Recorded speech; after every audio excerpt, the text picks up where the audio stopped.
할렐루야. 우리 찬송가 455장 함께 찬송하겠습니다. 찬송가 455장, 통일찬송가는 507장이 있습니다. 찬송가 455장 함께 찬양하겠습니다. 주님의 마음을 본받는 자, 그 맘의 평강이 찾아오면 험악한 세상을 이기리니 하늘로부터 임함이로다. 주님의 마음 본받아 살면서 그 거룩하신 나도 이루리. 주 모습 내 눈에 안 보이며 그 음성 내 귀에 안 들려도 내 영혼 날마다 주를 만나 신령한 말씀 늘 배우도다. 주님의 마음 본받아 살면서 그 거룩하신 나도 이루리. 가는 길 거칠고 험하여도 내 맘의 평강이 없어짐을 십자가 고난을 이겨내시 주님의 마음 본받음이라. 주님의 마음 본받아 살면서 그 거룩하신 나도 이루리.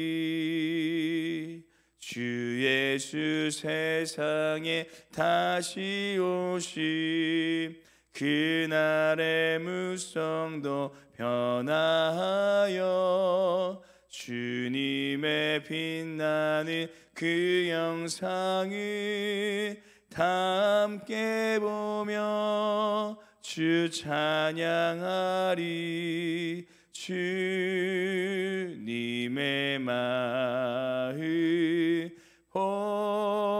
본받아 살면서 그 거룩하신 나도 이루리. 아멘. 기도하시겠습니다. 사랑의 주님, 오늘 이 새벽 주님의 마음을 품고자 오늘도 주님 앞에 나와 믿음으로 예배합니다. 우리에게 오늘도 이 시간 말씀하여 주셔서 주님의 생명의 말씀이 우리의 심령을, 우리의 삶을 주장하시고 붙들어 주시는 은혜의 삶이 되게 하여 주시옵소서. 그래서 우리의 삶이 주님 앞에 더욱 거룩해지며 더 주님 앞에 성결의 사람으로 살아갈 수 있는, 오늘도 수많은 사단의 유혹과 속삭임과 공격 속에서도 온전히 거룩의 편, 하나님의 편에 설 수 있는 우리의 삶이 될 수 있도록 우리를 인도하여 주시옵소서. 우리의 작은 신음에도 귀 기울이시고 응답하시는 하나님 아버지, 우리의 간절한 소망과 기대를 가지고 오늘도 주님 앞에 나와 믿음으로 기도드립니다.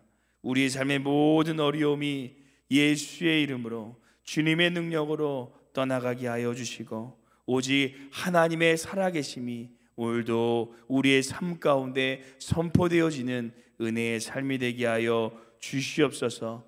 오늘도 우리의 삶에 놀라운 일을 이루어 가시고 이루어 주실 것을 믿사오며 감사드리며 예수 이름으로 기도드립니다. 아멘. 오늘 함께 보실 하나님 말씀은 신명기 말씀입니다. 신명기 23장 19절에서 24장 9절까지 함께 보도록 하겠습니다. 신명기 23장 19절에서 24장 9절까지 함께 보겠습니다. 구역성경 296페이지에 있습니다. 구역성경 296페이지 우리 함께 합독하도록 하겠습니다. 내가 형제에게 구워주거든 이자를 받지 말지니 곧 돈의 이자, 식물의 이자, 이자를 낼 만한 모든 것의 이자를 받지 말 것이라. 타국인에게 내가 끼워주면 이자를 받아도 되거니와 내 형제에게 구워주거든 이자를 받지 말라. 그리하면 내 하나님 여호와께서 내가 들어가서 차지할 땅에서 내 손으로 하는 범사의 복을 내리시니라. 내 하나님 여호와께 소원하거든 갚기를 더디하지 말라. 내 하나님 여호와께서 반드시 그것을 내게 요구하시리니 더디면 그것이 내가 죄가 될 것이라. 내가 소원하지 아니하였으면 무죄하리라. 그러나 내 입으로 말한 것은 그대로 행하도록 유의하라. 무릇 자원한 예물은 내 하나님 여호와께 내가 소원하여 입으로 언약한 대로 행할지니라. 내 이웃의 포도원에 들어갈 때에는 마음대로 그 포도를 배불리 먹어도 되느니라. 그러나 그릇에 담지를 말 것이요. 내 이웃의 곡식밭에 들어갈 때에는 내가 손으로 그 이삭을 따도 되느니라. 그러나 내 이웃의 곡식밭에 낫을 대지는 말지니라. 사람이 아내를 맞이하여 데려온 후에 그에게 수치되는 일을 있음을 발견하고 그를 기뻐하지 아니하면 이혼 증서를 써서 그의 손에 주고 그를 자기 집에서 내보낼 것이요. 그 여자는 그의 집에서 나가서 다른 사람의 아내가 되려니와 그의 둘째 남편도 그를 미워하여 이혼 증서를 써서 그의 손에 주고 그를 자기 집에서 내보냈거나 또는 그를 아내로 맞이한 둘째 남편이 죽었다 하자. 그 여자는 이미 몸이 더러워졌은즉 그를 내보낸 전 남편이 그를 다시 아내로 맞이하지 말지니 이 일은 여호와 앞에 가증한 것이라. 너는 내 하나님 여호와께서 내게 기업으로 주시는 땅을 범죄하게 하지 말지니라. 사람이 새로이 아내를 맞이하였으면 그를 군대로 내보내지 말 것이요 아무 직무도 그에게 맡기지 말 것이며 그를 1년 동안 한가하게 집에 있으면서 그가 맞이한 아내를 즐겁게 할지니라. 사람이 맷돌이나 그 윗짝을 정당 잡지 말지니 이는 그 생명을 정당 잡음이니라. 사람이 자기 형체 곧 이스라엘 자손 중 한 사람을 유인하여 종으로 삼거나 판 것이 발견되면 그 유인한 자를 죽일지니 이같이 하여 너희 중에서 악을 제할지니라. 너는 나병에 다녀 삼가서 레위 사람 제사장들이 너에게 가르친 대로 내가 힘써 다 지켜 행하되 너희는 내가 그들에게 명령한 대로 지켜 행하라. 너희는 애굽에서 나오는 길에서 내 하나님 여호와께서 미리암에게 행하신 일을 기억할지니라. 아멘. 대한민국 사람들은 대한민국의 법을 따라가고 그 통치를 받아야 됩니다. 모든 나라 사람들은 자기 나라의 통치를 받게 됩니다. 그렇다면 이 하나님의 나라의 백성들은 누구의 통치, 누구의 뜻을 따라 살아가야 될까요? 네, 맞습니다. 바로 하나님의 뜻, 하나님의 통치를 받으며 살아가야 된다는 것입니다. 신명기는 이스라엘 백성들이 가나안 땅에 입성하면서 어떻게 하나님의 나라를 이루며 하나님의 백성, 하나님의 사람으로서 살아가야 될지에 대하여 다시금 모세가 이스라엘 백성들에게 설교한 말씀입니다. 그래서 저희가 저번 금요일에는 저와 함께 하나님의 사람들의 삶이라는 제목으로 하나님의 백성, 하나님의 사람이 어떻게 살아가야지 되는지에 대해 함께 나누었다면, 오늘은 하나님의 사람이 품어야 할 마음이라는 제목으로, 하나님의 사람이 품어야 될 마음이라는 제목으로, 이 하나님의 사람이 하나님의 나라에서 어떤 마음을 품으며 살아가야 되는지 함께 우리 하나님의 말씀을 묵상하도록 하겠습니다. 첫째, 하나님의 사람이 품어야 되는 마음은 연약한 사람을 품는 마음입니다. 첫째, 하나님의 사람이 품어야 되는 마음은 연약한 사람을 품는 마음이라는 것입니다. 하나님께서는 이웃이 포도원에 들어갈 때 마음대로 그 포도를 배불리 먹을 수 있게 하셨고, 또 그 사람이 곡식밭에 들어갈 때는 이 손으로 그 이삭을 따먹을 수 있도록 이렇게 하나님께서 허락하여 주셨습니다. 이 말씀은 혹여나 정말 굶주린 사람들이 이 밭에 있으면, 또 포도원이나 밭에 들어가서 배불리 먹을 수 있게 하라라는 말씀입니다. 곧 하나님의 사람은 좀 더 부한 사람이, 좀 더 연약한 사람을 품어줄 수 있는 마음이 있어야 된다라고 말하고 있는 것입니다. 이렇게 하나님께서는 항상 하나님의 시선은 이 연약한 자에게 향하여 있었습니다.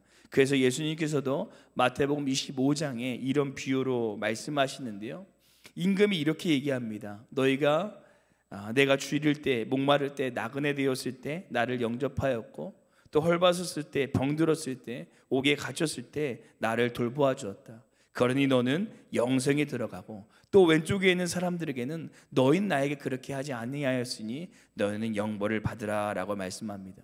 그러자 그 사람들이 물어봅니다. 임금이여, 우리가 언제 그런 일을 행하고 또 행하지 아니하였습니까? 그러자 임금이 마태복음 25장 4절에 이렇게 얘기합니다. 함께 읽어보도록 하겠습니다. 이에 임금이 대답하여 이르되 내가 진실로 너에게 이르노니 이는 지극히 작은 자 하나에게 하지 아니한 것이 곧 내게 하지 아니한 것이니라 하시니라. 아멘. 지극히 작은 자에게 한 것이 곧 내게 한 것이고, 지극히 작은 자에게 하지 아니한 것이 곧 내게 하지 않은 거다라고 말하는 것입니다. 고로 연약한 자를 품는 것이 바로 예수님을 품는 것이다 라고 오늘 성경은 우리에게 말하고 있는 것입니다. 그럴 때 하나님께서는 우리에게 후일되어 누르고 흔들어 넘치도록 하나님의 축복을 우리에게 안겨주신다라고 또한 말씀해 주셨습니다. 사랑하는 성도 여러분, 우리의 주위를 조금만 둘러봐도 이 주님의 사랑이 필요한 분들이 많이 있습니다. 그래서 우리 등마룻교회에서도 이 부활절을 맞이해서 사랑의 향유헌금을 통해 이 사랑이 필요한 곳에 하나님의 사랑을 전하도록 헌금을 했는데, 정말 많은 분들께서 어려운 중에도 그 사랑을 나누기 위해서 귀한 헌금을 드린 것을 보게 됩니다. 우리의 그 사랑의 향유가 오랫동안 우리를 통해 이 지역에 또 열방에 퍼져나갈 수 있는 우리 등마루가 되기를 소망합니다. 혹 우리 주위에 정말 주님의 사랑이 필요한 분들이 생각나신다면 오늘 그 사랑을 함께 나눌 수 있는 우리 사랑의 공동체가 되시기를 간절히 소망합니다. 둘째, 하나님의 사람이 품어야 되는 마음은 가정을 품는 마음이다 라고 얘기합니다. 가정을 우리는 품는 마음을 가지고 있어야 됩니다. 모세는 이어서 가정에 대해서 설명하면서 이혼을 할 때는 꼭 이혼 증서를 써주고 이혼해야 된다라고 말하고요, 또 재혼한 여인의 남편이 이혼을 요구하거나 또는 죽은다면 이 다시 전 남편에 돌아가서 그 아내를 맞이하면, 남편을 맞이하면 안 된다라고 말합니다. 여기서 하나님께서 이스라엘 백성들에게 이렇게 말씀하시는 것은 이혼 증서를 써주고 쉽게 이혼하라고 말씀하신 것이 아니라 최대한 그 가정을 책임지고 지켜야 된다라고 말씀하고 있는 것입니다. 그런데 이스라엘 백성들은 이 말씀을 잘못 이용해서 함부로 이혼 증서를 써서 쉽게 이혼을 한 행위가 많아졌고, 예수님께서는 신약에서 이 부분을 다시 짚어주는 것을 우리가 볼 수가 있습니다. 결국 하나님께서는 우리에게 허락하신 그 귀한 가정을 아름답게 잘 지켜나가야 된다는 겁니다. 또 5절 이하에 보시면 지금 보아도 상당히 혁신적인 내용이 담겨져 있는데요, 우리 5절 말씀 함께 한 번 더 읽어보도록 하겠습니다. 5절 말씀 함께 읽겠습니다.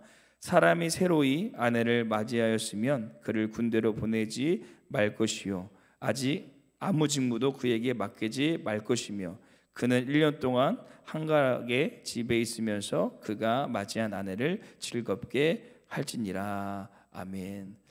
이 한 사람이 새로이 아내와 결혼을 하면 그를 군대로도 보내지 말고 아무 직무도 맡지 못하고 1년 동안 한가로이 집에서 이 가정을 돌보라고 말하고 있습니다.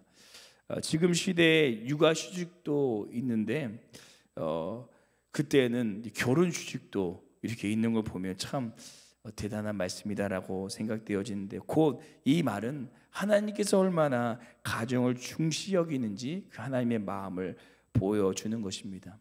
우리가 바쁜 일상을 살아보다 보니까 처음에는 결혼 승낙 받는 것 자체만도 행복했던, 또 결혼한다는 것만으로도 설레었던, 아기가 태어나는 것만으로도 기뻐했던 날들을 잊어버리고 어느 순간 이 가정을 향한 우리의 마음이 무덤덤해지고 그에 대한 책무와 책임을 다하지 못할 때가 있다는 것입니다. 이것은 하나님께서 기뻐하신 신앙이 아닙니다. 저도 요즘에 사역한다는, 또 공부한다라는 핑계로 육아를 잘 도와주지 못해서 오늘 말씀 읽으면서 참으로 부끄럽고 하나님 앞에 죄송스러웠는데요. 사랑하는 성도 여러분, 우리의 삶의 가장 우선순위는 이 주님 안에서 가정이 되어야 될 줄로 믿습니다. 왜냐하면 가정이 또 다른 작은 교회이기 때문입니다. 그래서 우리는 교회에서 하는 만큼 가정에 대한 책임과 책무를 다해야 되고, 예수님을 사랑하는 것만큼 우리의 가정을 사랑하며 지켜야 됩니다. 하나님의 사람으로서 우리에게 맡겨주신 그 가정을 오늘 귀하게 섬기고 사랑하고 세워갈 수 있는 하나님의 사람이 되시기를 간절히 소망합니다. 마지막 셋째, 하나님의 사람이 품어야 되는 마음은 생명을 품는 마음이다라고 말하고 있습니다. 하나님께서는 마지막으로 맷돌을 담보로 잡지 말라라고 말씀하고 있는데요. 왜냐하면 이 맷돌은 그 당시에 생계를 유지해야 되는 아주 중요한 물품이었습니다. 그리고 만약 어떤 사람이 유기하여 그를 노예로 부리거나 팔면 그 유괴명을 처형하라라고 말합니다. 왜냐하면 이것은 하나님의 형상인 이 사람의 생명을 훔치는 것과 다름이 없었기 때문입니다. 그리고 더 나아가 문둥병에 대해서도 말씀하고 있는데요. 이스라엘 법상 문둥병에 걸리면 사람들과 격리하며 살아갈 수밖에 없었습니다. 하지만 그들이 회복하면 다시 공동체 안으로 받아주었습니다. 곧 하나님께서는 이 생명에 대한 중요성을 오늘 말씀을 통해 우리에게 강조하고 있습니다. 근데 이것은 어떻게 보면 하나님 입장에서 너무나도 당연한 일입니다. 제 아이가 거의 이제 5개월쯤 다가가고 있는데요. 아마 우리 모든 성도님께서 동일한 마음을 가지고 계시겠지만, 저도 아이를 보면서 오늘도 하게 되는 다짐이, 이 아이를 어떤 일이 있어도 내가 지켜줘야겠다라는 마음이 제 안에 있습니다. 그것이 내 생명의 담보가 된다고 해도 그 아이를 지키고 싶은 것이 바로 부모님의 마음입니다.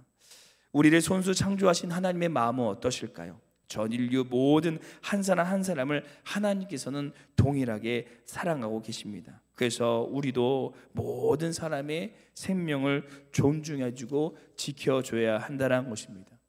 그렇다면 이렇게 생각하시는 분들도 있을 겁니다. 나는 많은 사람들의 생명을 존중하고 한 번도 살인한 적이 없습니다. 그래서 마태복음 5장 21장 22절에는 이렇게 말씀하고 있습니다. 우리 함께 21절 22절 읽어보도록 하겠습니다. 함께 읽겠습니다. 옛 사람에게 말한 바 살인하지 말라. 누구든지 살인하며 심판을 받게 되리라 하였다는 것을 너희가 들었으나 나는 너에게 이르노니 형제들에게 노하는 자마다 심판을 받게 되고 형제를 대하여 나가라 하는 자는 공의에 잡혀가게 되고 미련한 놈이라 하는 자는 지옥불에 들어가게 되리라. 아멘. 하나님께서는 이 물리적으로 살인하는 것뿐 아니라 우리가 말로 사람들에게 상처 주는 건 역시 살인이다라고 오늘 성경을 통해 말씀하고 있습니다. 사랑하는 성도 여러분, 우리가 이스라엘 당시처럼 이 맷돌을 담보로 삼고 사람들을 유기하여 노예로 삼는 일은 없지만, 그래도 우리의 삶 가운데 우리가 사람들을 존중해야 되는 일이 상당히 많습니다. 우리의 직장에서 후배나 직장 직원들에게 좋지 않은 말, 그들을 힘들게 하고 있지는 우리가 않습니까? 또는 가장 가까운 이유로, 또는 편하다는 이유로 가정에서 배우자에게, 자녀들에게 말로, 행동으로 그들에게 우리가 상처를 주고 있지는 않으십니까? 하나님께서는 이 모든 것이 생명을 존중히 여기지 않는 것이고 살인이다라고 말씀하고 있습니다. 오늘 하루 다른 사람들로 말로 살인하고 힘들게 하는 것이 아니라 주님의 사랑으로 다른 사람들을 존중하고 세워줄 수 있는 하나님의 사람들이 되시기를 간절히 소망합니다. 기도하시겠습니다. 은혜가 풍성하신 하나님 아버지, 오늘 말씀을 통해 하나님께서 원하시는 마음이 무엇인지 우리에게 들려주심을 감사드립니다. 주님께서 연약한 자를 생각하시고 생명을 귀하게 여기셨던 것처럼 우리도 우리 주위의 연약한 사람들을 섬기고 가장 가까운 이웃과 가족에게 주님의 사랑을 나타낼 수 있는 은혜의 삶이 되어질 수 있도록 우리를 붙들어 주시옵소서. 또한 작은 교회인 우리의 가정을 우리가 아름답게 세워가기를 소원합니다.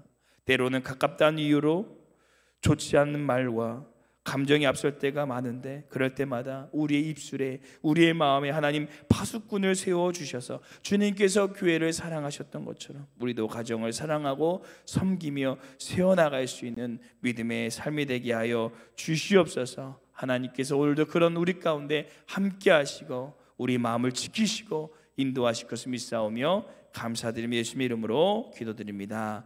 아멘. 하늘에 계신 우리 아버지여, 이름이 거룩히 여김을 받으시오며 나라가 임하옵시오며 뜻이 하늘에서 이루어진 것 같이 땅에서도 이루어지리다. 오늘 우리에게 일용할 양식을 주시옵고 우리가 우리에게 죄진 자를 사하여 준 것 같이 우리 죄를 사하여 주시옵고 우리를 시험에 들게 하지 마시옵고 다만 악에서 구하시옵소서. 나라와 권세 영광이 아버지께 영원히 있사옵나이다. 아멘.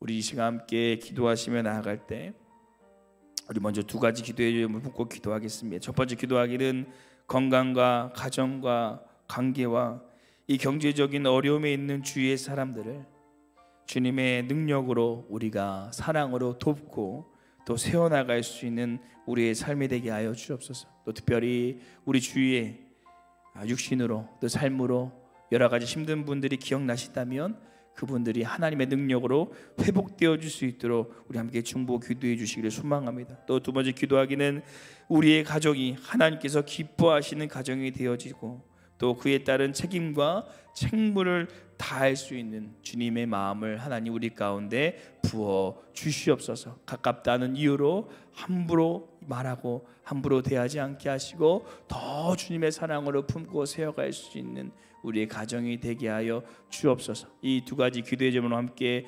기도하시고 우리 교회와 담임 목사님과 또 다가오는 우리 수련회를 함께 기도하시고 개인 기도하도록 하겠습니다. 함께 기도하시겠습니다.